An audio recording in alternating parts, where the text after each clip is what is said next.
بسم اللہ الرحمن الرحیم نحمدہ ونصلی ونسلم علی رسولہ الکریم۔ آج کا حلقہ کشف المحجوب حضرت پیر علی حجویری رحمۃ اللہ تعالی علیہ کی کتاب کشف المحجوب سے ہم سبقاً پڑھ رہے ہیں۔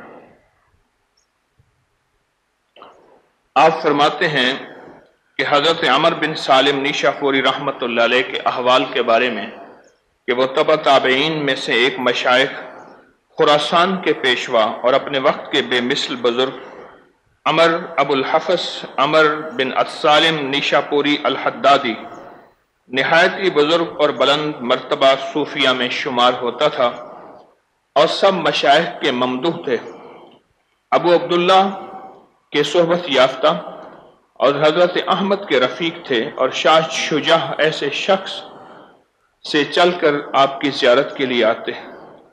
ایک مرتبہ آپ بغداد میں مشائخ کی زیارت کے لیے تشریف لے گئے، لیکن آپ عربی بول نہ سکتے تھے۔ جب بغداد پہنچے تو آپ کے عرادت مندوں سے ایک شخص سے کہا، یہ بہت بری بات ہے کہ خراسان کے شیخ المشائخ کو ترجمان کی ضرورت ہو۔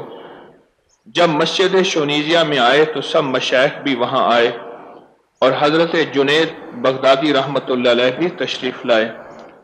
آپ نے ان مشائخ سے ایسی فصیح عربی میں کلام فرمایا کہ آپ کی فصاحت سے سب دنگ رہ گئے۔ آپ سے مشائخ نے سوال کیا کہ جوان مردی کیا ہے؟ فرمایا، آپ لوگوں میں سے کوئی صاحب ابتدا کریں اور اس کے متعلق کوئی قول بیان کریں۔ حضرت جنید نے فرمایا، جوان مردی میرے نزدیک تو جوان مردی کو نہ دیکھے، جو کام کرے اس کو اپنی طرف نسبت نہ کرے، وہ یہ کام بھی کرتا ہے۔ اور حضرت ابو حفظ فرماتے ہیں، شیخ نے بہت اچھا فرمایا، لیکن میرے نزدیک جوان مردی یہ ہے کہ اوروں سے انصاف کرے اور دوسروں سے انصاف کا مطالبہ نہ کرے۔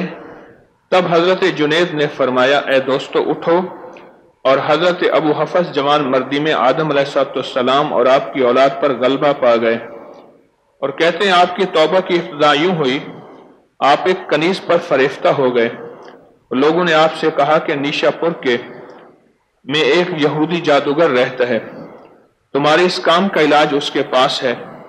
چنانچہ شیخ ابو حفظ اس کے پاس گئے اور اپنا حال بیان کیا۔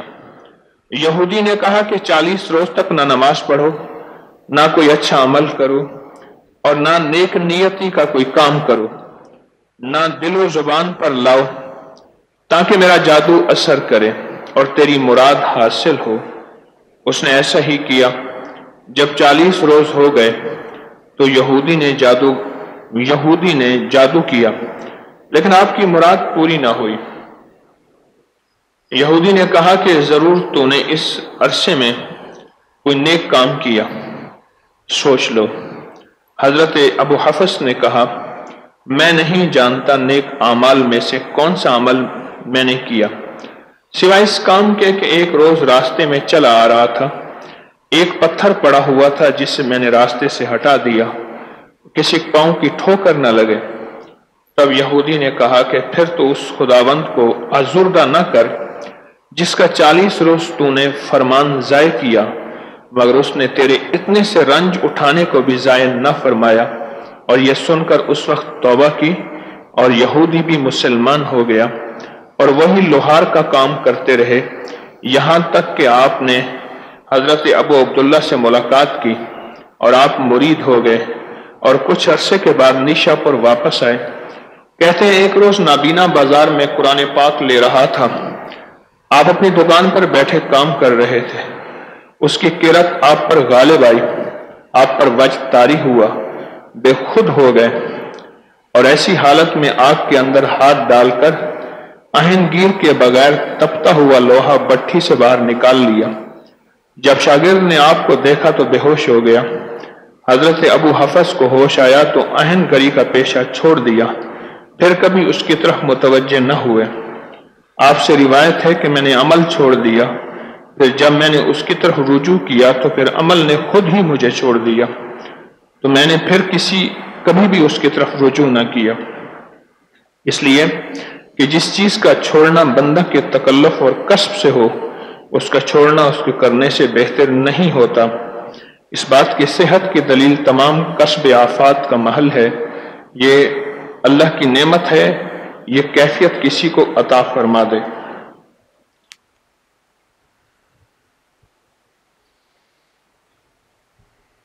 ساری زندگی اللہ پاک کی نافرمانی کرتا رہا،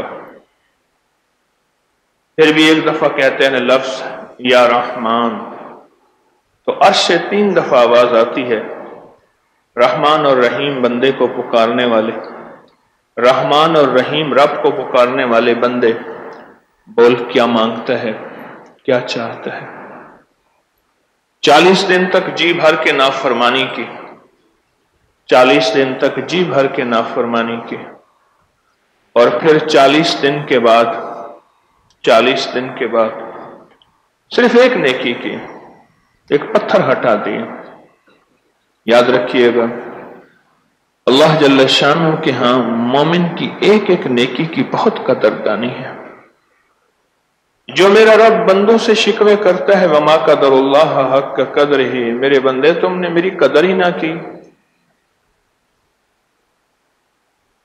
وہ رب نعوذ باللہ بے قدرہ کیسے ہو سکتا ہے؟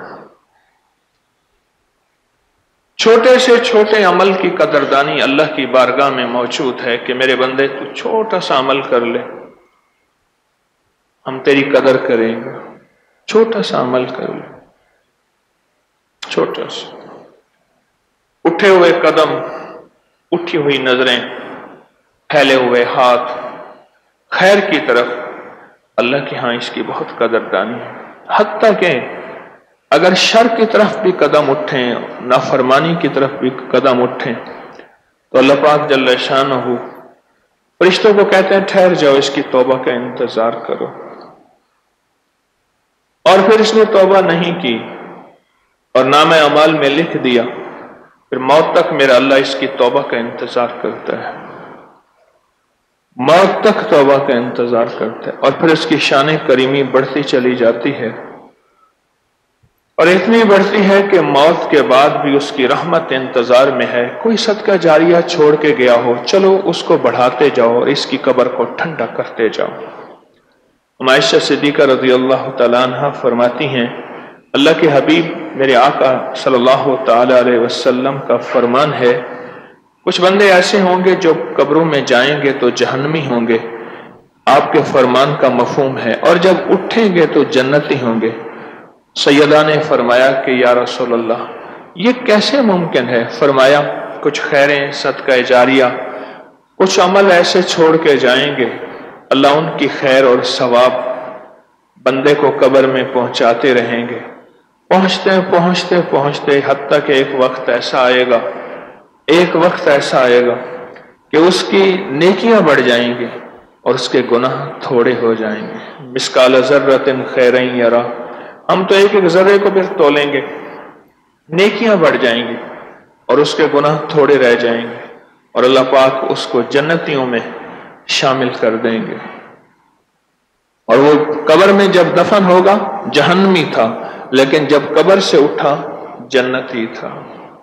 میرے رب کی رحمت موت کے بعد بھی انتظار کرتی رہتی ہے، اور یہ میرے آپ کے پیمانے ہیں، واللہ یضاعف لمن یشاء، میرا اللہ چاہتا ہے تو پل میں بڑھا بھی دیتا ہے، اور اللہ چاہے تو اسے کسی بندے کے نہ نیکیوں کی ضرورت ہے نہ اعمال کی، وہ تو اپنی شان کریمی سے ایک پل میں چاہے بخش دے۔ بے شمار واقعات ہیں۔ آپ کی ہوئی نیکی چھوٹی سی نیکی، یعنی 40 دن اس نے، جادوگر نے کہا کہ کوئی خیر نہ کر اور گناہ ہی گناہ کر، اور اس نے جی بھر کے نافرمانیاں کی، ایک نیکی کر لی، اور وہ بھی چھوٹی سی، راستے میں سے پتھر ہٹا دیا، اور کوئی نیکی بظاہر نظر نہیں آتی، لیکن اس جادوگر کا جادو اس پہ اثر نہ کیا اس نے۔ یہ اس بات کی واضح دلیل ہے جو لوگ جادو سے نجات چاہتے ہیں اور چاہتے ہیں کہ جادو ان پہ اثر نہ کرے، یہ اس بات کی واضح دلیل ہے، اور چاہتے ہیں کہ جادو ان پہ اثر نہ کرے، وہ خیر کو اپنائیں، نیکیوں کا کام کریں، اور نیکیوں کی طرف بہت زیادہ توجہ کریں. یہ میں حقیقت عرض کر رہا ہوں. نیکیوں کی طرف اگر توجہ کریں گے تو نیکیاں خود خیر بن کے اس سے ارد گرد ایک حفاظت کی دیوار بنا دیں گے. نور کی، روح کی، روحانیت کی حفاظت کی ایک دیوار بن جائے گی. جیسے اس نے ساری نافرمانیاں کی، 40 دن ساری نافرمانیاں کی، ایک چھوٹی سی نیکی نے اس کے دل اور ایمان کو بچایا کہ اس کے کالے جادو نے اثر نہ کیا. یہ جو تسبیح خانہ مخلوق کو نیکی اور چھوٹے چھوٹے اعمال پہ لگا رہا، چھوٹے چھوٹے اعمال پہ لگا رہا، آپ سوچ نہیں سکتے کہ اس کا نور کتنا ہے. ہر عبادت کا نور ہے، ہر تسبیح کا نور ہے، ہر سنت کا نور ہے. قرآن پاک کی ہر آیت یا اسماء حسنہ میں سے کوئی لفظ وظیفے کے طور پہ پڑھا جائے یا ویسے پڑھا جائے، اس کا ایک نور ہے. اس نور سے زندگیوں کے میں انقلاب آتا ہے، اور زندگیوں کے پل پل اور سانسیں اور روئیں بدل جاتے ہیں اس نور کی وجہ سے. اس نور کی وجہ سے پھر لوگ کہتے ہیں کہ ہم تسبیح خانے گئے، ہمارے کام بھی بنے، ہماری زندگیاں بھی بدلیں. تسبیح خانے کا کمال نہیں، وہ جو تسبیح ہے اس کا کمال ہے. اس تسبیح کا کمال ہے جس تسبیح کی برکت سے مخلوق خدا کو اتنی روحانیت ملی، اس تسبیح کا کمال ہے جو اللہ کی مخلوق کو ملتی ہے. میرے پاس کئی لوگ آئے کہ ہم دنیا لینے آئے تھے، کوئی مسئلہ تھا، کوئی قرض تھا، یا کوئی بیماری تھی، یا کوئی تکلیف تھی، یا کوئی زندگی کی الجھنیں تھیں. آئے تو دنیا لینے تھے، وہ بھی مل گئی، پر آخرت ایسی ملی شاندار کہ آج تک سوچا ہی نہیں تھا. آج تک سوچا ہی نہیں تھا ایسا بھی مل سکتا ہے. آج تک سوچا نہیں. ایسی لوگوں کی زندگیاں میں ابھی میں رات ہی آیا ہوں سفر کا، تھکا ہارا. اب اس کے بعد پھر اگلی ذمہ داری میری ابھی شروع ہو جائے گی. ہم ایک جگہ گئے تو ایک صاحب ڈرائیور تھے، رات کی کل کی بات ہے، لمبا سفر تھا بہت زیادہ. ایک ڈرائیور تھے، کسی سواریوں کو اس نے اٹھایا ہوا تھا. بڑی محبت سے ملے، بڑے پیار سے ملے کہ میں آپ کے ساتھ فوٹو اتروا لوں. میں نے کہا کیا پایا؟ کہا کہ نیٹ پہ، پوسٹوں پہ آپ کے درس، وظیفے، تسبیحاں، میری بہن کی شادی نہیں ہوتی تھی وہ ہو گئی، گھر کے مسئلے تھے وہ حل ہو گئے، گھریلو الجھنیں تھیں وہ دور ہو گئیں، حالات بہتر ہو گئے. ایک اور صاحب ملے، کہنے لگے کہ میں ایک جگہ ایسی جگہ تھا جہاں برف پڑ گئی، اور ایک ہی رات میں 2.5-3 فٹ برف پڑ گئی، راستے سارے ختم ہو گئے، راشن کھانے پینے کا ہمارے پاس ختم ہو گیا، برف تھی بہت سخت، کیا کریں؟ آپ کے درس میں ایک وظیفہ سنا تھا، میں نے ظہر کے بعد صرف ایک تسبیح و وظیفہ پڑھی، اور میں نے اپنے 2-3 ساتھی اور بھی تھے ان سے کہا کہ انشاءاللہ ہمارا کام ہوگا. اللہم انکا ملیک مقتدر ما تشاء من امر یکون. حضرت سعید بن المسیب سید التابعین مسجد نبوی کے کھونٹے تھے، یا ان کا وظیفہ ہے. فرماتے ہیں کہ میں نے زندگی میں جب بھی کوئی مشکل، پریشانی، دکھ، تکلیف، ناکامی، مسائل دیکھے، میں نے یہ پڑھا اور میرا کام ہو گیا. میں نے درس میں کئی دفعہ اس کے کمالات، برکات خود اپنی ذات کے حوالے سے بھی ایک واقعہ سنایا تھا. تو کہنے لگے میں نے ظہر کے بعد ایک تسبیح پڑھی، اور ظہر کے بعد، عصر کے بعد، اس کے بعد اللہ نے کوئی ایسا راستہ کھولا ہمارے لیے کہ ہم اس برف کے طوفان سے نکل گئے.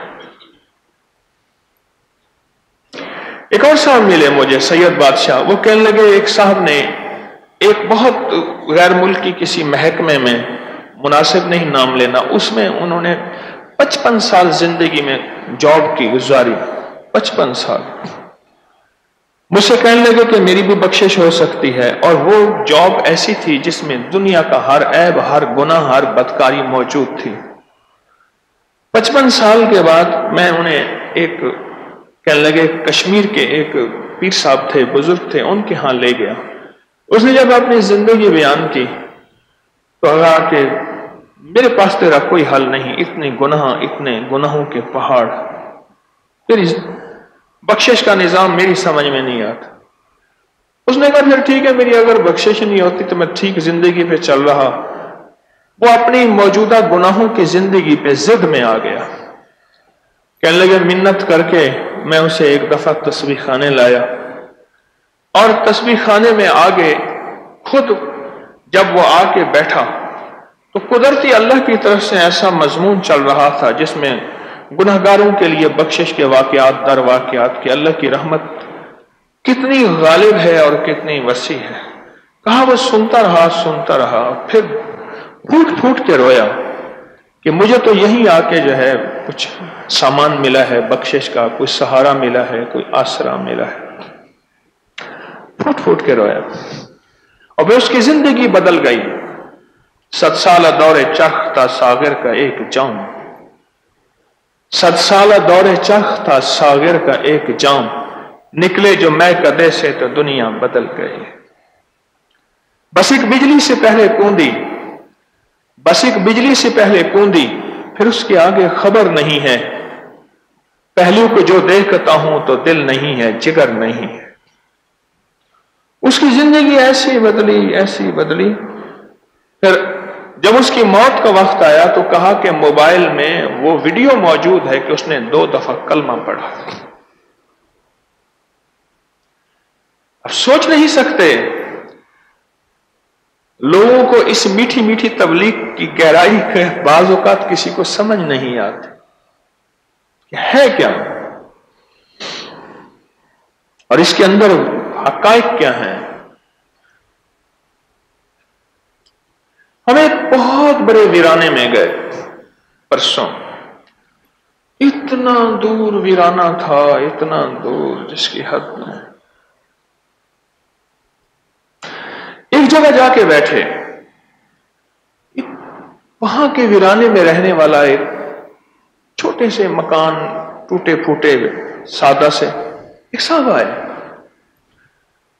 اس نے دیکھا، تعارف ہوا تو کہا میرے گھر چلیں۔ چھوٹا سا کمرہ، اس میں ہم جا کے بیٹھے۔ جب جا کے بیٹھے تو کہنے لگے میری پیر صاحب ہیں، فلاں جگہ رہتے ہیں۔ میں نے کہا انہوں نے کیا دیا؟ بیٹے کو کہنے لگے کمپیوٹر لگا اس ویرانے میں جس کے گھر روٹی پوری نہیں، میں آتے ہوئے اس کو کچھ دے کے آیا، کچھ بھی نہیں، کمپیوٹر لگایا۔ پھر بیٹے نے چھوٹے چھوٹے سپیکر لگائے، اور پیر صاحب بیٹھے ہیں، 7 ساز ہیں، موسیقی ہے، اور اس موسیقی کی دھن پہ بندے ناچ رہے ہیں۔ ایسا مخلص شخص کہ تیرا نام کیا ہے؟ کہا گلاب خان۔ سچا مخلص، اور اس کے پیر نے اسے یہ زندگی دی تھی، اسی کو سینے پہ لگائے ہوئے ہے۔ کمرے میں پیر صاحب کی بڑی سی تصویر تھی۔ مجھے کہنے لگے، میں نے کہا لگاؤ۔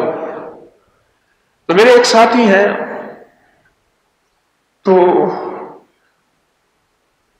شاید ان کو تقوی کا کوئی حیضہ تھا، مجھے کہنے لگے بند کرے۔ میں نے لگانے دو، چلنے دو۔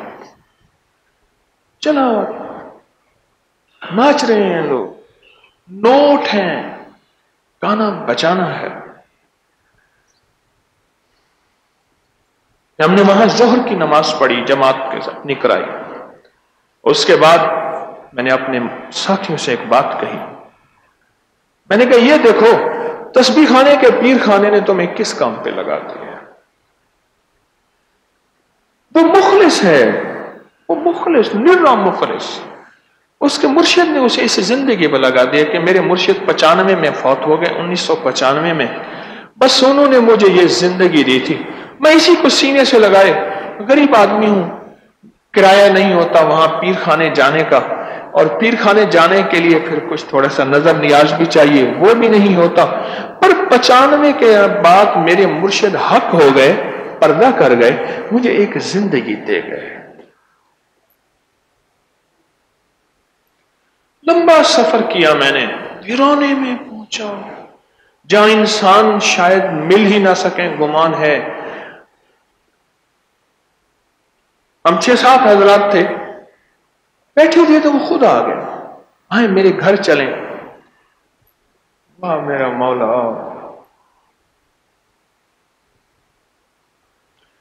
اس کی زندگی میں صرف وہی کچھ ہے، بس اس کی زندگی میں اس کا ساری زندگی کا سامان کھٹیا وٹیا وہ یہی کچھ ہے۔ تسبیحانہ مسنون اعمال، اکابر کی زندگی،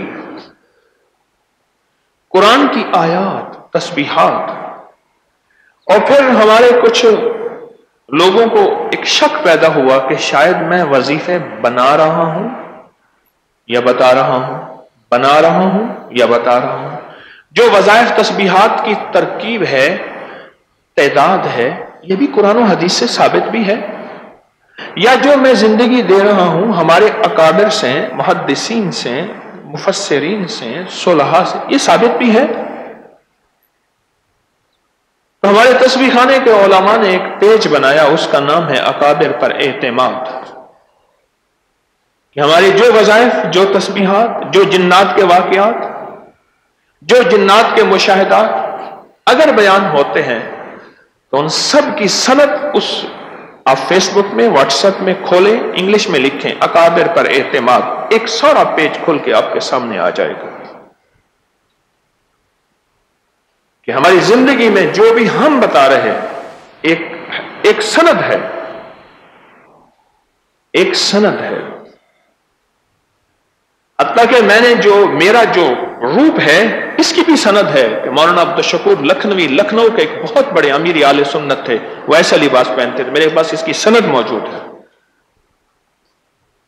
گلے میں اگر میں مالا پہنتا ہوں تو اس کی سند موجود ہے اکابر سے۔ اصل میں سبق ہی بھول گیا، ہم نے آل رسول کسی اور کے حوالے کر دیے، اولیاء کسی اور کے حوالے کر دیے، وظائف کی دنیا کہیں اور کے حوالے کر دی، خالی ہو کے بیٹھ گئے۔ وظائف، تسبیحات جو ہمارے اکابر دیتے تھے، مجھے سندھ کے مخلصین نے یہ بات بتائی، انہوں نے کہا کہ حضرت شیخ الہند، بڑے بڑے حضرت مدین رحمت اللہ علیہ کا وہاں جمع ہوئے، لمبی بات ہے، فرمانے لگے اگر لوگوں کا ایمان اور عقائد بچانے ہیں، بڑوں کی نبضوں پہ ہاتھ دیکھیں، بڑوں کی نبضوں پہ، امت کی نبضوں پہ کیا ہاتھ ہے، تو ہر اسٹیشن پہ ایک پیر بٹھائیں جو لوگوں کو تعویذ دے اور وظیفے بتائے اور دم کرے، کیونکہ پہلے تھا ہی اسٹیشن، کوچیں گاڑیاں تو تھی ہی نہیں، پہلے اونٹ گدے گاڑیاں تھیں، پھر ریلوے لائن بچ گئی، اسٹیشن تھے، ساری زندگی کا نظام تھا یہ اسٹیشن۔ ہر اسٹیشن پہ ایک پیر بٹھائیں جو لوگوں کو تعویذ دے، پھونک مارے، دم کرے، لوگوں کا ایمان بچ جائے گا، عقیدہ بچ جائے گا، اور لوگوں کو دین پہ لانے کا ایک بہترین طریقہ ہے۔ میں ابھی سفر میں دوستوں سے ایک بات کر رہا تھا، دو معاشرے کے افراد ہیں جن کا معاشرے پہ گہرا اثر ہے، ان کی بات کا اثر ہوتا ہے، ایک معالج، ایک پیر۔ حکیم ڈاکٹر معالج، یہ نہیں کھانا، یہ کھانا ہے، اس وقت اٹھنا ہے، اس وقت جاگنا ہے، یہ آپ کی سارے چارٹ میں یہ کاٹا ہے، یہ کھانی ہے، یہ ٹک کر دیا، یہ نہیں کھانی۔ کہتے ہیں وہ ڈاکٹر نے منع کیا نا، میں نہیں کھا سکتا، حکیم نے منع کیا، میں نہیں کھا سکتا۔ اچھا بد پرہیزی کر رہا ہوں، احساس ہوتا ہے، منع ہے بد پرہیزی کر رہا ہوں، تھوڑا سا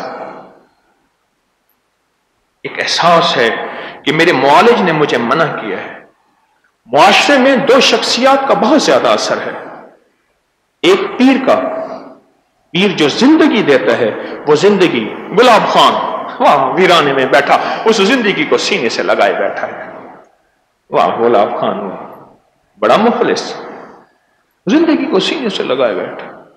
مجھے گلاب خان نے سچ بتائیں بہت کچھ سیکھنے کو دے دی، گھنٹہ ڈیڑھ اس کے گھر بیٹھے، پھر ظہر پڑی، پھر میں نے کہا اب سفر کریں، آگے سفر کرنا ہے، پر میں نے کہا غلام خان زندہ باد، تیرے خلوص، تیرے اندر کی جو طلب ہے نا، میں اسی کو شاباش دیتا ہوں، قصور میرا ہے، میں تجھے سچی منزل نہ دے سکا، قصور میرا ہے، تجھے جو منزل کسی نے دی تو نے اسی کو سینے سے لگایا ہوا ہے۔ تسبیح خانہ لوگوں کو کیا دیتا ہے؟ تسبیح خانے نے انسانیت کو کیا دیا ہے؟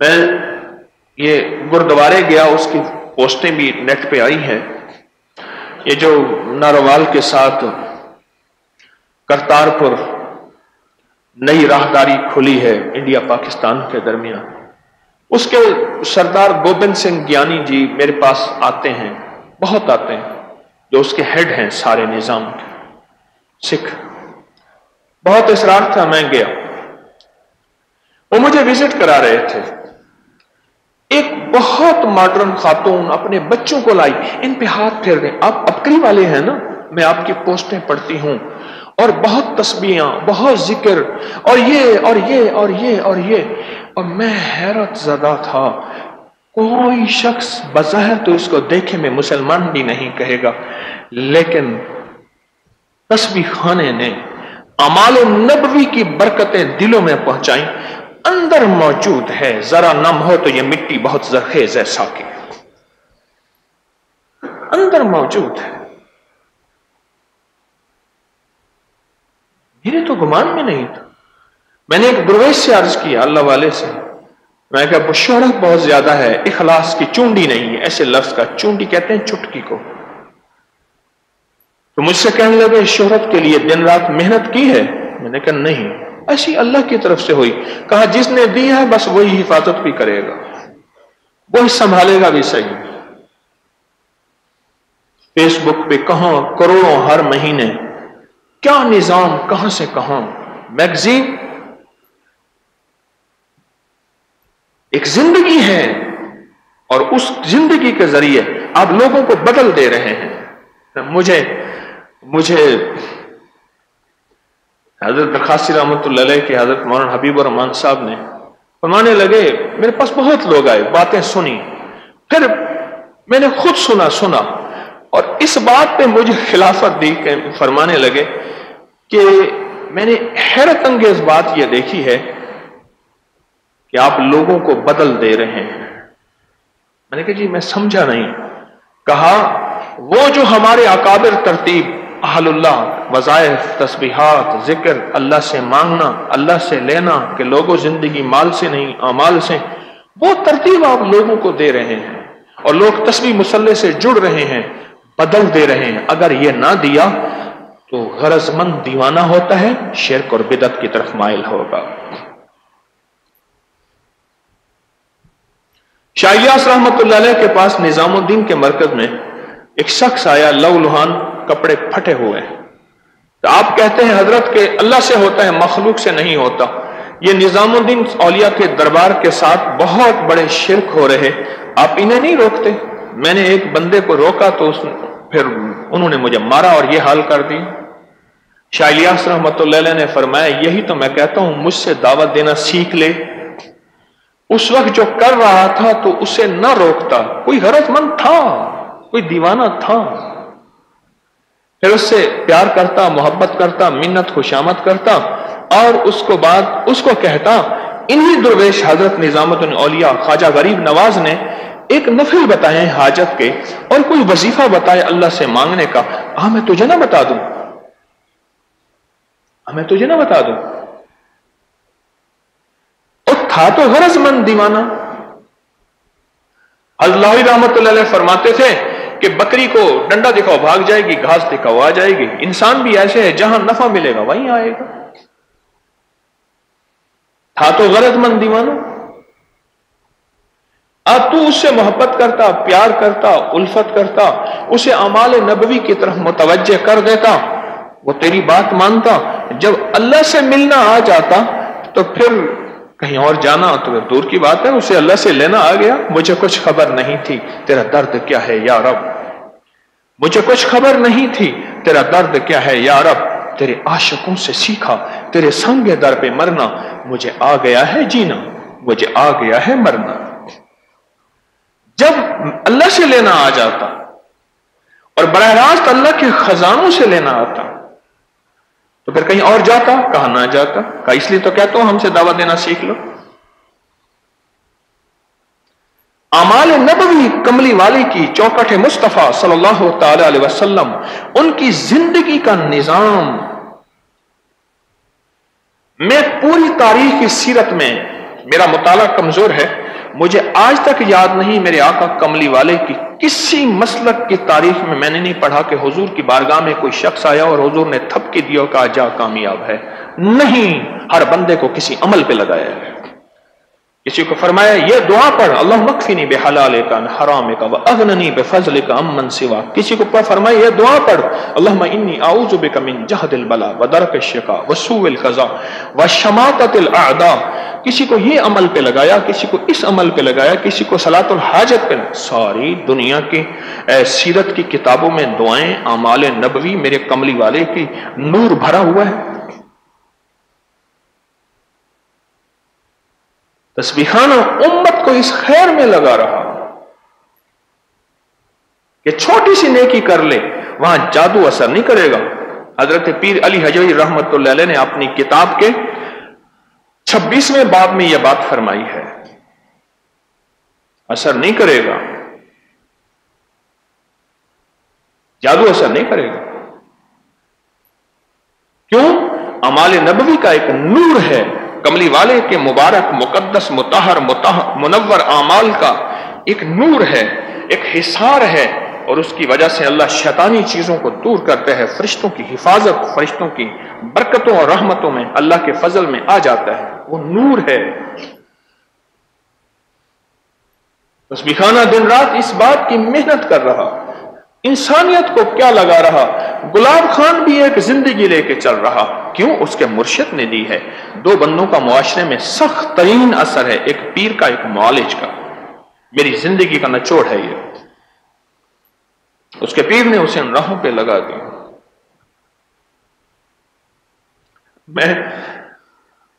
میں نے جو باقاعدہ پریکٹس شروع کی ہے 1991 میں شروع کی ہے، فارغ ہوا ہوں تعلیم سے۔ اللہ کا نظام ایسا ہے کہ وہ یعنی کسی حکیم ڈاکٹر کا کلینک چلنا بڑی بات ہوتی ہے کہ وہ عرصے کے بعد آ کے لوگوں کا اعتماد آتا ہے۔ میرا حکمت کا پوڑیوں کا جو بھی تھا نظام وہ سارا چل پڑا۔ تو یہ بچہ نہ گر جائے، یہ بچہ کہاں کھڑا ہوا ہے؟ کوئی وارث ہے اس بچے کا؟ نیچے نہ گر جائے۔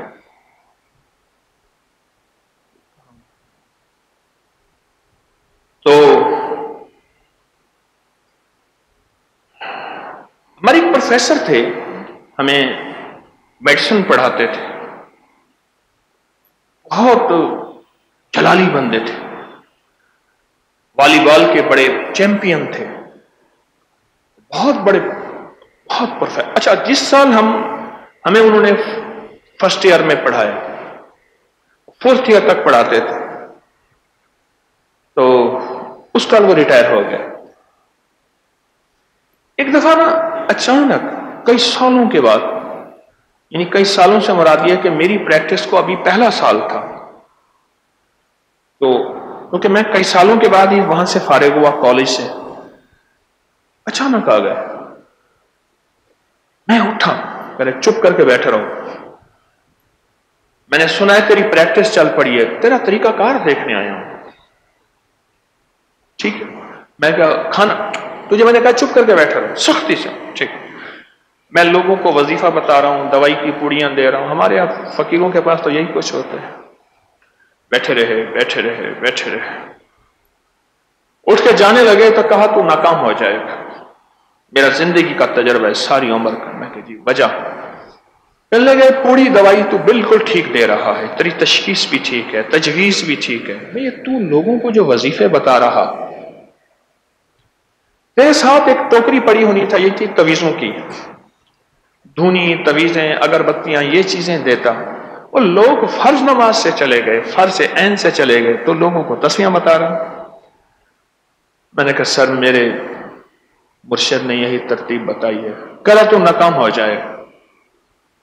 ان کا تجزیہ ٹھیک تھا، پھر ایک ان کو فالج ہو گیا آخری زندگی کے مرض الوفات میں گیا تو زبان میں ذرا لکنت تھی، مجھ سے پوچھا کیا حال ہے تیری پریکٹس میں، کہ جی اور بڑھ گئی، کہ اللہ پھر تیرے ساتھ کوئی دعائیں ہیں، میرا تجزیہ یہی ہے کہ تیرے پاس کسی کو نہیں آنا چاہیے۔ وہ سچ کہہ رہے تھے، ان کی دلیل سچ تھی کہ امت فرائض سے چلی گئی ہے۔ حکیم الاسلام حضرت کاریمہ تیسو رحمۃ اللہ والے گزرے ہیں، انہوں نے لکھا ہے، عجیب بات لکھی ہے جو میرے مزاج کی چونکہ تھی، ذوق کی، مجھے اچھی لگی، اور میں اللہ کے حبیب صلی اللہ تعالی علیہ وسلم نے سب سے پہلے جو مکہ والوں کو دعوت دی وہ دنیا اور مال اور اقتدار اور حکومت کی دعوت دی، آخرت کی نہیں دی۔ کیا دعوت دی؟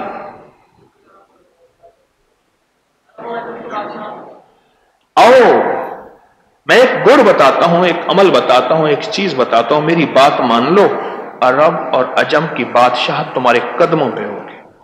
اچھا یہ نہیں بتایا جنت ملے گی، آخرت ملے گی، نور ملے گا، روح ملے گی، روحانیت نہیں بتایا۔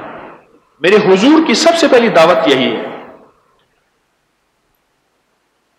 ان درویشوں نے فرمایا حضرت قاری صاحب رحمۃ اللہ علیہ نے کہ وہ دنیا کو بتا رہے تھے، دنیا کو، اور اصل پیچھے آخرت تھی۔ اللہم لا عیش الا العیش الآخرہ۔ کئی لوگ ایسے ہیں کہ دنیا لینے آئے، اللہ نے انہیں آخرت کا نظام ایسا کہ زندگیاں بدل گئیں، گھروں کے گھر بدل گئے، ان کے مزاج، ان کی سوچیں بدل گئے، خاندان ہی خاندان ہے۔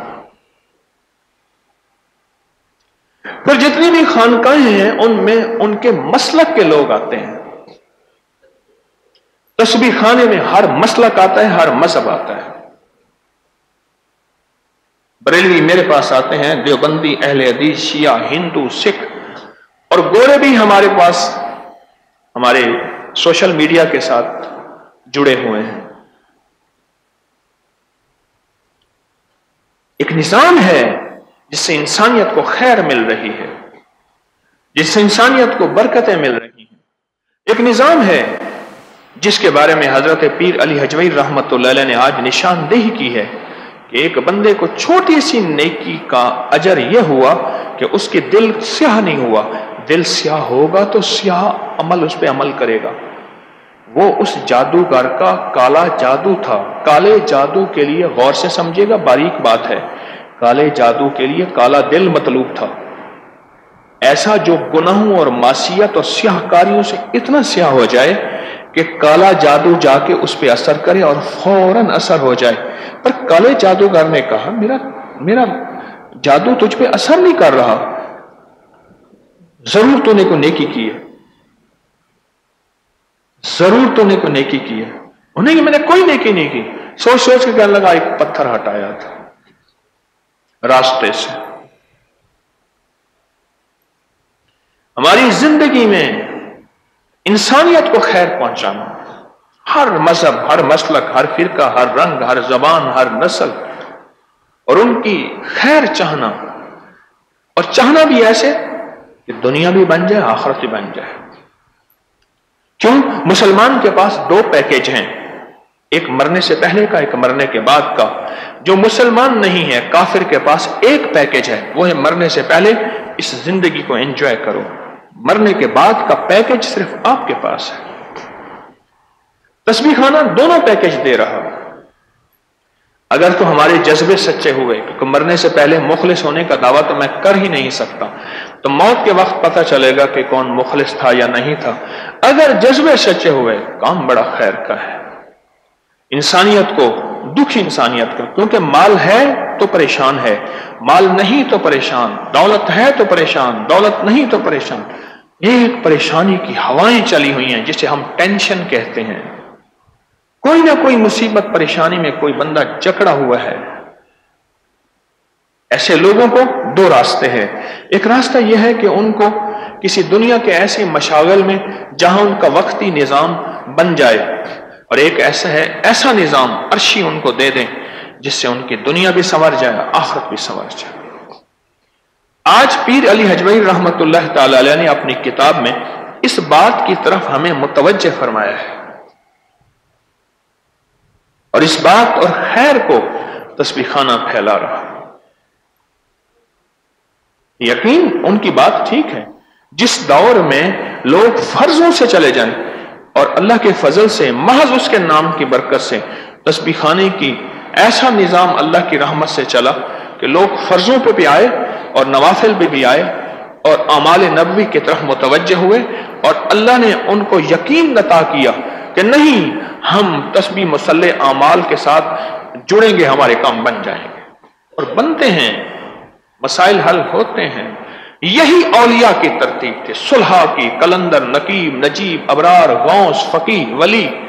ان کا نظام یہی تھا. اللہ کے ولی یہی کچھ، حبیب خدا دیں فقیراں تو صدقے، فقیراں دے روشن ضمیراں تو صدقے، نہ دولت تو صدقے، جنت تو صدقے، تیری زلف دے جاں اسیراں تو صدقے، جنا رومی جامی تے سادی نو ڈنگیا، میں ہونا پیاری اکھیاں دے تیراں تو صدقے، اور جس گودڑی وچ پلن لال حافظ، میں اس گودڑی دیاں لیراں تو صدقے. یہ اولیاء کی ترتیب، صلحاء کی ترتیب ہے. جتنے بھی اللہ کے ولی ہیں وہ مخلوق خدا کی خدمت کرتے تھے. غریب نواز، خواجہ غریب نواز، خواجہ غریب نواز. غریب آیا، دکھیارا آیا، پریشان آیا. غریب اصل میں کہتے ہیں پردیسی کو. لیس الغریب غریب الشام والیمن ان الغریب غریب اللحد والکفن سفری غریب وزادی لن یبلغنی قوتی ذوفت والموت یطلبنی. اصل غریب کہتے ہیں پردیسی کو. غریب نواز، فقیر، غریب، پردیسی جو آیا، درویش نے اس کو اس کی دکھیاروں، غم کے ماروں کی راہیں دے دیں، راستہ دے دیا، مانگنا دے دیا، کوئی اللہ اللہ دے دی، اس کا مسئلہ حل ہو گیا. غریب نواز. اور اولیاء کے ساتھ اکثر سخی لفظ لکھا جاتا ہے، سخی. اور پھر یہ بھی لکھا جاتا ہے کہ ان کے دسترخوان پہ 2 مہینے 3 دن کچھ بھی نہیں ہوتا تھا کھانے پہ. وہ سخی کس چیز کے تھے؟ وہ تو خود تھا ہی نہیں. وہ سخی سے مراد ضروری نہیں کہ مال کے سخی ہوں. جب ان کے پاس مال ہوتا تھا تو وہ لٹا دیتے تھے.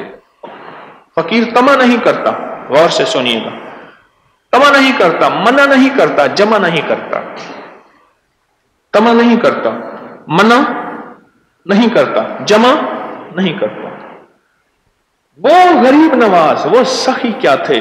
وہ سخی وہ تھے کہ ان کے پاس سینوں میں کوئی راز ہے، اللہ اللہ ہے، مخلوق کے نفع کے لیے کوئی تحفہ ہے، کوئی نعمت ہے، مخلوق کو لوٹا دی.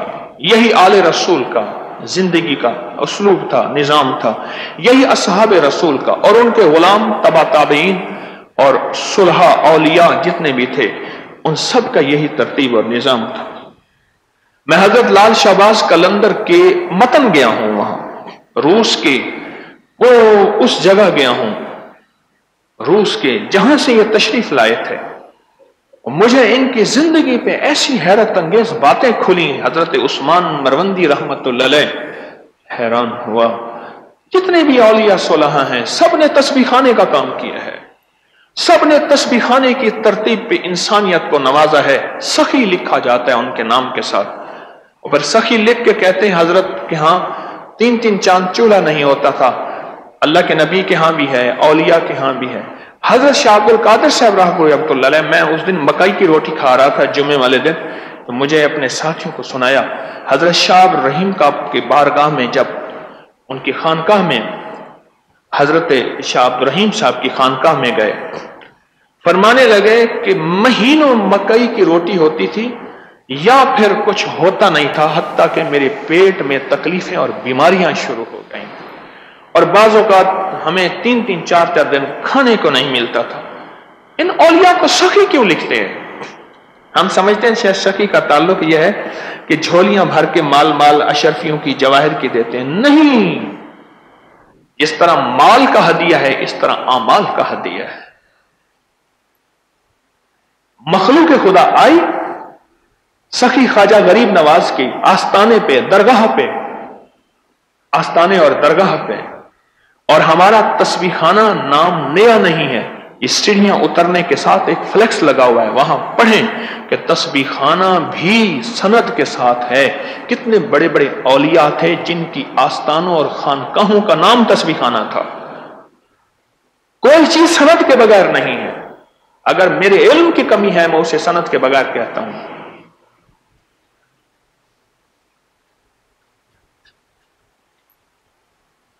جتنے بھی اولیاء صلحاء تھے انہوں نے یہ زندگی دی ہے جو آپ تسبیح خانے میں دے رہے ہیں، ان کی ساری زندگی اٹھا کے دیکھیں۔ یہی نشاندہی آج حضرت پیر علی حجویری رحمت اللہ علیہ نے فرمائی ہے۔ اصل چیز یقین ہوتا ہے اور انسانیت کا نفع ہوتا ہے، اور الحمدللہ بہت مطمئن ہوں اگر نیت ٹھیک ہے، اگر جذبے سچے ہیں، مخلوق کو بڑا فائدہ ہو رہا، مخلوق کو بڑا فائدہ ہو رہا۔ ہر مسلک، ہر مذہب، ہر زندگی کا انسان تسبیح خانے سے جڑا اور تسبیح خانے میں آیا، اور کسی نے اسے میلی نظر سے نہیں دیکھا کہ یہ کون سے مسلک اور مذہب فرقے کا بندہ ہمارے پاس آیا ہے۔ یہاں لاہور میں ملتان روڈ ہے، ایک نماز کا وقت ہوا، میں ایک صاحب کا ہاں بیٹھا تھا، تو نماز پڑھنے ہم گئے، تو میں نے جب نماز پڑھی نا، یقین جانے مجھے ایسے لوگ گھور گھور کے دیکھ رہے تھے، اور میں محسوس ہوا کہ میں کوئی ایسی جگہ آ گیا ہوں جو میں نے جرم کر دیا ہے۔ لیکن ایک پل میں میرے اندر احساس آیا انہوں نے ٹھیک کیا ہے، تجھے ایسا دیکھا ہے تاکہ تیرے اندر قدردانی ہو کہ تسبیح خانے میں آنے والے کو کوئی ایسے نہ دیکھے۔ انہوں نے ٹھیک کیا، تجھے ایسے دیکھا ہے کہ تسبیح خانے میں کوئی ہاتھ چھوڑ کے، کوئی ہاتھ سینے پہ باندھ کے، کوئی ناف پہ، کوئی کہاں پڑھ رہے ہیں، اور سب اللہ کے سامنے سجدے دے رہے ہیں۔ اور ہمارے ہاں اب بھی یہی لوگ بیٹھے ہیں، آئندہ بھی یہی مجمع آتا ہے۔ میں نے کہا ٹھیک کیا تیرے ساتھ کہ تیرے اندر یہ قدردانی پیدا ہو اور تیرے اندر احساس بڑھے کہ ہمارے ہاں یہاں آنے والوں کے ساتھ ایسا نہ ہو، بلکہ محبت ہو، رواداری ہو اور پیار ہو، اور سب کو ساتھ لے کر چلنے کا جذبہ ہو، سب کو ساتھ لے کر چلنے کا جذبہ ہو۔ میرے بارے میں لوگ کہتے ہیں، مجھے ایک بندہ کہنے لگا آپ دیوبندی ہیں، میں کہوں میں تو پیوندی ہوں۔ پیوندی کیا ہوتا ہے؟ میں کہ ہر کوئی پیوند لگاتا ہوں، اس کو پکڑ کے اس کو جوڑا، اس کو پکڑ کے۔ مجھے کہنے لگا آپ نجدی ہیں، میں کہنے میں تو وجدی ہوں، وجد آتا ہے مجھے کملی والے کے نام پہ، آل رسول اللہ کے نام۔ مجھے کہنے لگا آپ بریلوی ہیں، میں کہ نہیں، دیوبندی ہیں۔ وہ کہتے ہیں آپ شیعہ ہیں۔ کچھ کمریوں کو یاد۔ میں نے جب یہ بات سنی نا کہ ویرانے میں ایک ڈرائیور نے کہا مجھے یہ ملا، ایک بندے نے کہا مجھے یہ ملا، تو میں نے اپنے احباب کو ایک شعر سنایا، کچھ کمریوں کو یاد، کچھ بلبلوں کو حفظ۔ کچھ کمریوں کو یاد۔ امام الہند مولانا ابوالکلام آزاد یہ شعر پڑھا کرتے تھے، کچھ کمریوں کو یاد۔ ان کی کتاب ہے غبار خاطر، اس میں ہے یہ، کچھ کمریوں کو یاد، کچھ بلبلوں کو حفظ، عالم میں ٹکڑے ٹکڑے میری داستان کے ہیں، عالم میں ٹکڑے ٹکڑے میری داستان کے ہیں۔ جس جگہ میں جاؤں، وہ آپ ابکری والے ہیں نا، آپ کا یہ وظیفہ پڑا تھا، آپ کی یہ تسبیح پڑی تھی، آپ کی یہ پوسٹ آئی تھی، اور ہمارا وہ مسئلہ حل ہوا، ہماری وہ مشکل دور ہوئی، ہماری وہ پریشانی دور ہوئی۔ سچ پوچھیں، اگر نیت سچی ہے، اگر جذبہ سچا ہے نا، کام بڑا زبردست ہے۔ اور یہی کام سارے اولیاء، صلحاء، اللہ کے ولی، درویش یہی فیض مخلوق میں بانٹتے گئے تھے، اس لیے ان کے نام کے ساتھ سخی تھا۔ آج لفظ سخی کی سمجھ آئی ہے؟ آپ کو یاد ہے میں نے ایک درس میں لال شہباز قلندر کی پوری درس میں، پتہ نہیں درس نمبر کون سا ہے مجھے یاد نہیں، اس کی پوری وضاحت کی تھی اور باقاعدہ حوالوں سے، اور میں نے لفظ ملنگ اس کے حوالے دیے تھے۔ یہ ایک بہت مبارک لفظ ہے۔ یہ اور بات ہے، ہمیں اس کی شکل کسی اور شکل میں ملتی ہے۔ مل کہتے ہیں پہلوان کو، کھٹ مل، کھاٹ کا پہلوان ایسا ہے جینا دوبھر کر دیتا ہے۔ مل، انگ، مل اور انگ کو جمع کریں بن جاتا ہے ملنگ، مل انگ۔ ایسا شخص جس کے انگ انگ پہ اس کی پہلوانی چلے، اپنی طاقت سے نفس اور شیطان کی طاقتوں کو روکے اور اللہ کی اور اس کے حبیب کی غلامی میں، اس کو ملنگ کہتے ہیں۔ جس کا پل پل کملی والے کی غلامی اور آل رسول کی غلامی، اصحاب رسول اولیاء کی غلامی سے نہ ہٹے، اور ایسا طاقتور پہلوان ہو۔ جب طاقتور پہلوان ہوتا ہے وہ اپنے حریف کو لٹا کے پھر ہلنے نہیں دیتا، اس کے سینے پہ چڑھ جاتا ہے اور ہاتھ مارتا ہے۔ وہ پہلوان جو انگ انگ پہ پہلوانی کرے، جس کی انگ انگ پہ نفس اور شیطان کی حکمرانی نہ ہو، اللہ اس کے حبیب کی حکمرانی ہو، وہ ہے ملنگ۔ یہ ماورا نہر، یہ وہاں سے لفظ آیا ہے، سمرقند، بخارا، تاشکند سے، ترمذ سے میں گیا ہوں، ایک دفعہ نہیں گیا، چند بار گیا ہوں، وہاں سے آیا ہے لفظ۔ یہ اور شکل ہے کہ ہم نے اس کی شکل اور دیکھی ہے، لفظ کے اندر طاقت ہے، قوت ہے۔ لال، لال، تسبیح پھری پر دل نہ پھریا، کی لینا تسبیح ہاتھ پیڑ کو ہو، چلے کتے پر رب نہ ملیا، او چی لینا چلیاں چ وڑ کے ہو، بلیا جاگ بنا دودھ نہیں جمدا، پمیں لال ہوئے کڑ کڑ کے ہو۔ کہ بلے شاہ جب تک دودھ میں جاگ نہیں ڈالے گا، دہی نہیں ڈالے گا، دودھ نہیں مکھن نکالے گا، جتنا اس کو کڑھاتا جا، آگ میں رکھتا جا، وہ لال تو ہو جائے گا۔ بولیا جاگ بنا دودھ نہیں جمتا، جاگ کے بغیر دودھ نہیں جمتا، کسی مرشد، کسی رہبر کے بغیر دودھ نہیں جمتا، پامے لال ہوئے کڑ کڑ کے ہو، جتنا اس کو دودھ کو کڑاتا جا لال تو ہو جائے گا۔ عشق الہی میں، محبت الہی میں، اور اس کے اوپر جو آزمائشیں آئیں، ناگواریاں آئیں، خدمت کرنے والوں کو ناگواریاں لازم آتی ہیں، تسبیح خانے میں چلنے والوں کو ناگواریاں لازم آتی ہیں، لیکن وہیں خدمت پہ، عبادت پہ، تسبیحات پہ، معاشرے کی باتیں، ٹانٹ، اعتراض، اس پہ اگر صبر سے چلتا رہا، یہ عشق میں لال ہوتا جائے گا۔ یہ محبتوں میں جتنا آگ میں جائے گا، کس کا آگ میں؟ ناگواریوں کی آگ، قربانیوں کی آگ، مجاہدوں کی آگ میں، اتنا لوہا لال ہوتا جائے گا۔ لال، جب یہ لال ہوگا، اللہ پاک جل شانہ اس کو طی الارض عطا فرمائیں گے۔ طی الارض میں شیخ الحدیث نے فضائل صدقات میں لکھا ہے، اور ہمارے اکابر نے بے شمار کتابوں میں اس کے واقعات لکھے ہیں۔ پہلا قدم، ولی کا جو پہلا قدم ہوتا ہے وہ 1400 میل کا ہوتا ہے۔ اللہ کے ولی کا پہلا قدم 1400 میل کا ہے۔ شہباز کرے پرواز، وہ شہباز لاہوتی، وہ شہباز ملکوتی، اللہ پاک اس کو پھر پرواز عطا فرماتے ہیں۔ دلوں کی پرواز، روح کی پرواز، من کی پرواز، دعاؤں کی پرواز، ان کی پرواز اتنی تیز ہوتی ہے کہ مالک بن دینار رحمت اللہ علیہ کشتی میں بیٹھے ہیں، اور کشتی میں بیٹھے ہوئے خستہ حالت تھی، اور لوگوں نے جو ہے ان پہ چھلکے پھینکنے شروع کر دیے، مذاقیں کرنی شروع کر دی۔ کنڈکٹر آیا کرایہ لینے والا، انہوں نے کہا بابا کرایہ دو، 1 درہم کرایہ دیا۔ اس نے کہا میں بھی مذاق میں حصہ ملاؤں۔ انہوں نے بابا جی یہ تو سکہ 2 نمبر ہے، کھوٹا ہے، اٹھا کے سمندر میں پھینک دیا، اور دے۔ انہوں نے بابا میرے پاس تو تھا ہی یہی۔ اور اس نے کہا، سب نے کہا اس بابے کو اٹھا کے سمندر میں پھینک دو۔ جب دیکھا نا کہ اب یہ سمندر میں پھینکنے لگے، ایسے اوپر دیکھا، یہ قبولیت کی پرواز ہے، یہ شہباز لاہوتی ہے جس کی عرشوں کے اربوں میل دور اوپر ایک وسیع سطح ہے، پہلا آسمان، دوسرا آسمان، اربوں، ایک پل میں ایسے دیکھا، اور کشتی کے چاروں طرف منہ میں مچھلیاں سکے لے کے آئیں. دیکھا ہاں میرا یہ سکہ ہے. بابا یہ سکہ تھا؟ انہوں نے کہا اللہ کے واسطے معاف کر دیں، ہم نے تجھے پہچانا نہیں. کن فی الدنیا غریبا، دنیا میں ایسے وقت گزارو تمہیں کوئی پہچان نہ سکے.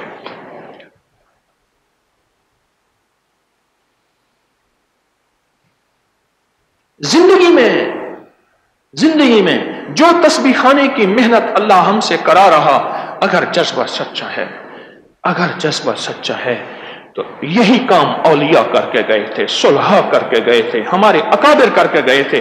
اور ہمارے اکابر کی نبضیں تھیں کہ ہر اسٹیشن پہ یہ بٹھا دو. ہمارے اکابر کی نبضیں تھیں. چونکہ کام چھوڑے ہوئے زندگی گزر گئی، اب مجھ جیسے فقیر نے اگر یہ آواز لگائی ہے تو سمجھ ہی نہیں آ رہی یہ کہاں سے لایا. اس وظیفے کا یہ فائدہ ہے، اس تسبیح کا یہ فائدہ ہے، اس عمل کا یہ فائدہ ہے، یہ کہاں سے لے آیا؟ کہاں سے لایا؟ مجبوراً ہمارے مخلصین کو ایک پیج بنانا پڑا. اور جب سے پیج آیا ہے مجھے بے شمار لوگوں نے کہا، انہوں نے کہا جو بندہ کوئی بات کرتا ہے ہم اس کو پیج پیش کر دیتے ہیں. وہ کہتے ہیں ہماری سمجھ میں نہیں تھا، لیکن ہر چیز کے ساتھ حوالہ ہے، سند ہے. حوالہ ہے، سند ہے. کیونکہ کام چھوڑے زندگی گزر گئی. پھر یہ وظائف، تسبیحات، تعویذات کا شعبہ ہم نے کہیں اور سونپ دیا ہے.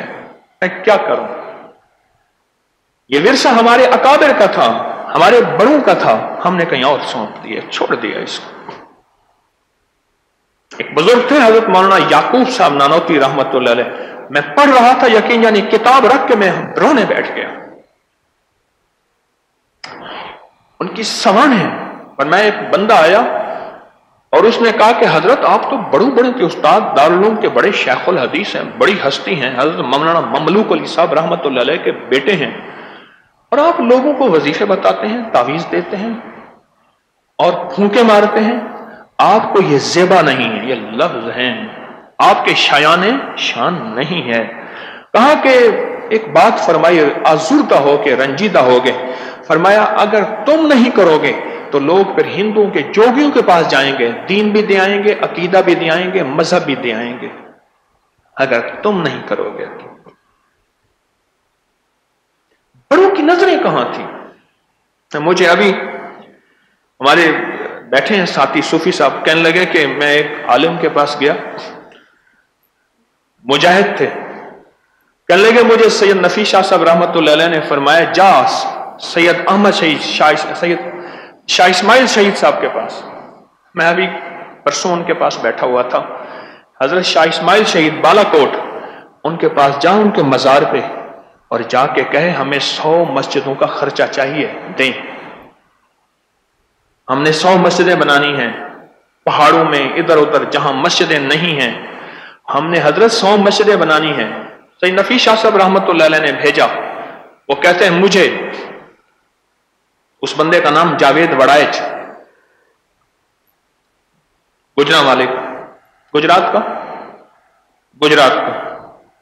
بھیجا. عقل تو نہیں ہے. وہ کہتے میں گیا اور میں نے حضرت کو جا کے پڑھ کے ہدیہ پیش کیا اور عرض کیا کہ حضرت میرے مرشد نے بھیجا ہے اور میرے مرشد فرماتے ہیں 100 مسجدوں کا ہمیں خرچہ چاہیے، ہم نے 100 مسجدیں بنانی ہیں، خرچہ عنایت فرمائیں، دعا فرمائیں. گڑ گڑا کے کہے کہ آ گیا. کچھ ہی عرصے کے بعد حضرت کی خدمت میں آیا تو حضرت خوش تھے. کہا کہ بھی 100 مسجدوں کا خرچہ ہو گیا، نظام بن گیا سارا. حضرت قاری محمد تیسر رحمۃ اللہ کی کتاب جلد اول میں لکھا ہے کہ میں کھڑا تھا، حضرت مدنی رحمۃ اللہ علیہ پریشان کھڑے تھے. یہ ہم نے اپنی کتاب میں اس کا حوالہ بھی دیا ہے. مجھے کہنے لگے مولوی طیب ادھر آؤ. میں گیا. فرمانے لگے کہ دارالعلوم کا راشن ہر چیز ختم ہو گیا ہے، کہاں سے لائیں؟ اور پھر حضرت نانوتی مولانا قاسم نانوتی رحمۃ اللہ علیہ کی مزار کی طرف اشارہ کیا. ان سے جا کے کہو اور اونچا اونچا کہنا کہ خود مدرسہ بنا گئے ہیں، ہم کہاں سے لائیں؟ خود خرچہ پورا کریں، ہمارے بس میں نہیں ہے. نہ تنخواہیں دی ہیں، طالب علم بھی سب بھوکے ہیں. میں نے کہا مجھے تو کہتے کہ تم مسجد میں جا، مجھے فرما رہے ہیں. پھر میں نے کہا بڑے کی بات ہے، سوچنا چھوڑ. میں حضرت کی بارگاہ میں گیا اور حضرت کے مزار پہ جا کے عرض کیا کہ حضرت مجھے حضرت مولانا حسین احمد مدنی رحمۃ اللہ علیہ نے بھیجا ہے اور ایسے ایسے فرمایا ہے کہ بھئی خرچہ ہم سے نہیں ہوتا، اور ایسے ایسے جو بھی پیغام دیا میں نے اونچی آواز میں کہہ دیا۔ کہا اس کے بعد پھر کبھی فاقہ نہیں آیا، کبھی پھر فاقہ نہیں آیا۔ اونچی باتیں ہیں اہل اللہ کی، اللہ کے ولیوں کی اونچی باتیں ہیں۔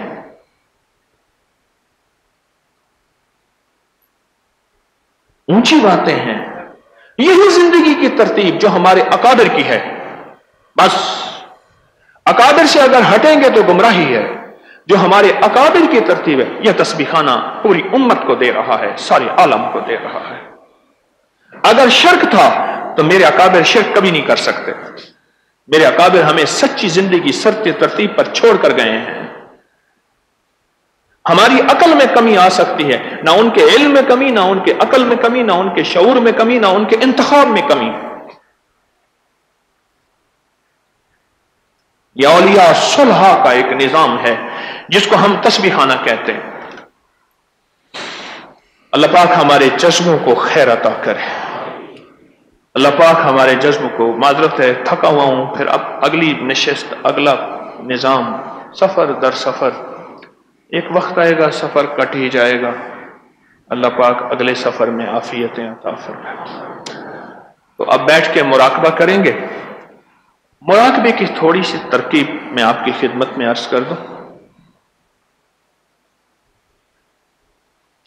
ہاں، یہ درس ہے 7 مئی 2019، 2 رمضان بعد نماز تراویح کا، کہ کلندر کی حقیقت۔ میں نے جب کلندر کے لفظ کلندر کو بیان کیا، کلندر لال کی وضاحت، شہباز کی وضاحت، کلندر کی وضاحت، یہ درس ہے 7 مئی 2019، 7 مئی 2019، 2 رمضان تراویح کے بعد کا درس ہے، ہمارے نیٹ پہ پڑا ہوا ہے۔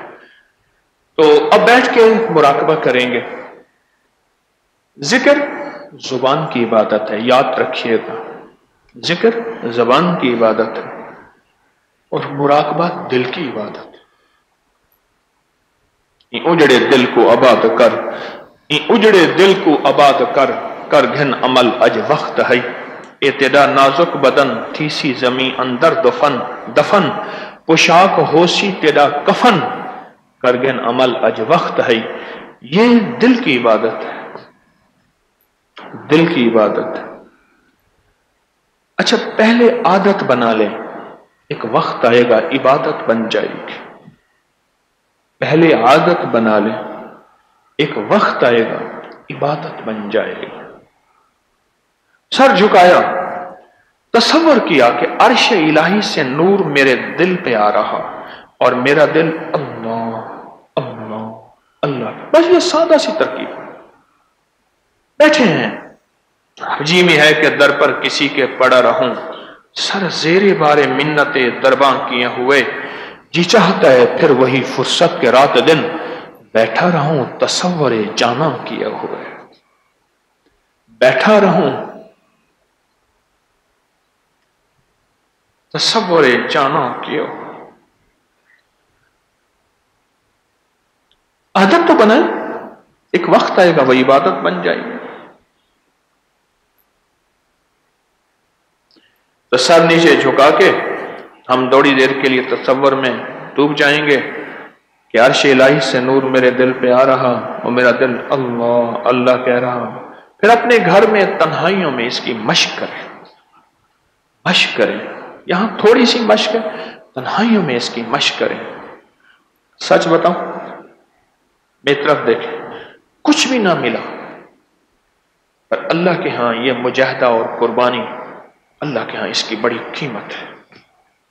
قیامت کے دن میرے اللہ فرمائیں گے، اچھا تو ان لوگوں میں سے تھا، اولیاء بڑے بڑے مراقبے کرتے تھے، کئی کئی سال، کئی کئی دن، تو انہی میں سے تھا، پا نہ سکا، پر اصل مطلوب تو میں تھا نا، سارے مراقبوں ساری تسبیح کا مطلوب تو میں تھا، آج میں موجود ہوں، جا جنت کے جس دروازے سے چلا جا۔ کیوں؟ میں جو ساری زندگی حج کی نیت کرتا رہا، محنت کرتا رہا، حج نہ کر سکا، اللہ اسے قیامت کے دن کامل حاجیوں کے ساتھ کھڑے کریں گے۔ مراقبہ کرتا رہا، دل کی آنکھ کھولی نہ سکی غفلت سے، پر محنت کرتا رہا۔ اے جوش جنوں بیکار نہ رہے، کچھ خاک اڑا ویرانے کی، دیوانہ بھی بننا مشکل نہیں، صورت تو بنا دیوانوں سے۔ مراقبہ کر نہ سکا، پہنچ نہ سکا، پر ایسی شکل بنا لی، شکل بنا لی، شکل بنا لی۔ اللہ کو چھوٹی سی نیکی بھی پسند ہے۔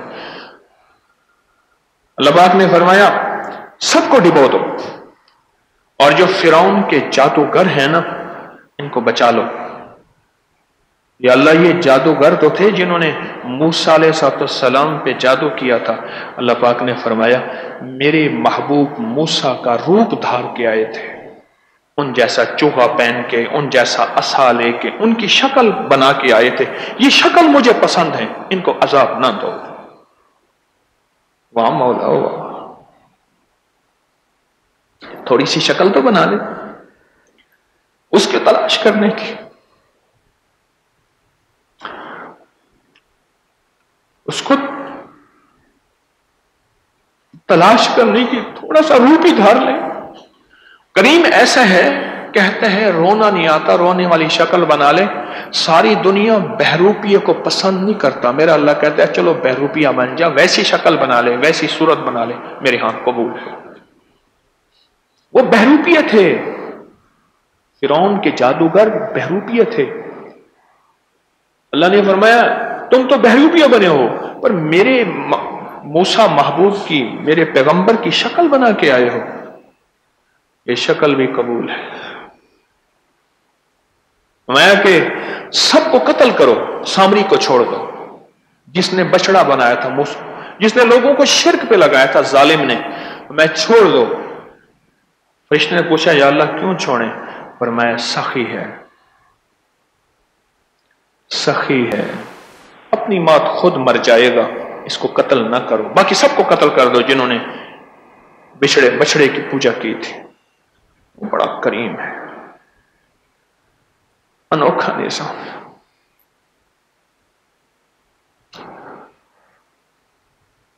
اب بیٹھ کے مراقبہ کریں گے، اللہ کے نام کا سخت تصور دھیان کے ساتھ ڈوب کے، پھر اپنے گھر میں اس کی مشق کریں گے، پھر انشاءاللہ دعا ہوگی۔ سر جھکا کے اللہ کے نام کے تصور میں ڈوب جائیں، لا الہ الا اللہ محمد الرسول۔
لا الہ الا اللہ محمد رسول اللہ یا اول الاولین ویا آخر الآخرین یا ذا القوة المتین یا راحم المساکین یا ارحم الراحمین یا اکرم الاکرمین یا اجود الاجودین یا ذا الجلال والاکرام۔ اللہ ہمارے دلوں کو اپنی محبت اور معرفت کے لیے قبول فرما، دل کی دنیا آباد فرما، جذبوں کی دنیا آباد فرما، من کی دنیا آباد فرما، ہماری کوتاہیوں سے درگزر فرما، ہمارے دل کو قبول فرما لے، قبول فرما لے، قبول فرما لے، ہماری دنیا آخرت میں خیریں عطا کر دے اور ہماری دنیا آخرت میں برکتیں عطا کر دے۔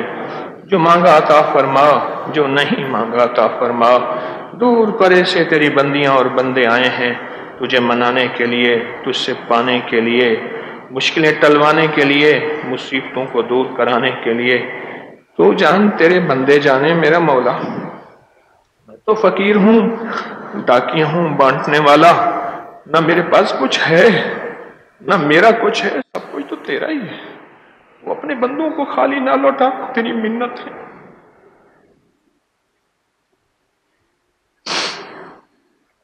تیری مہربانی ہے،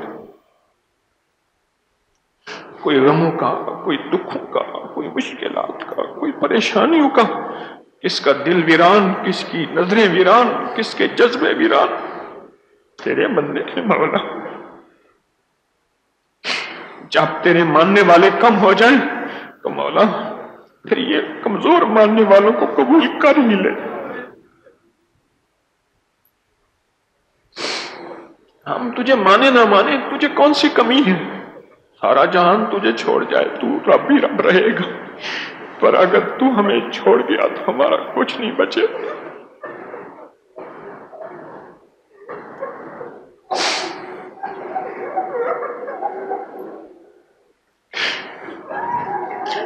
آج اگر مولا تیری اماں ہوتی نا، اماں کے پاس جاتے،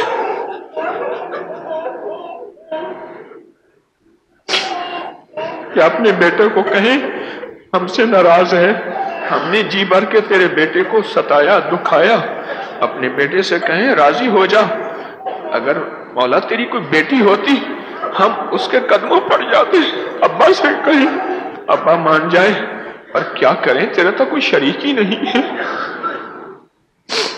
تیرا تو کوئی شریک نہیں۔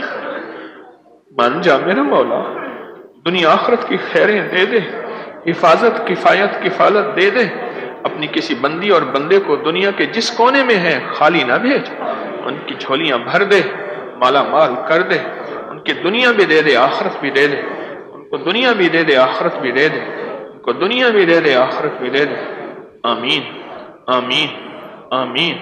وصلی اللہ علی النبی الکریم وعلی آلہ وصحبہ وازواجہ واہل بیتہ وعطرتہ اجمعین، آمین برحمتک یا ارحم الراحمین۔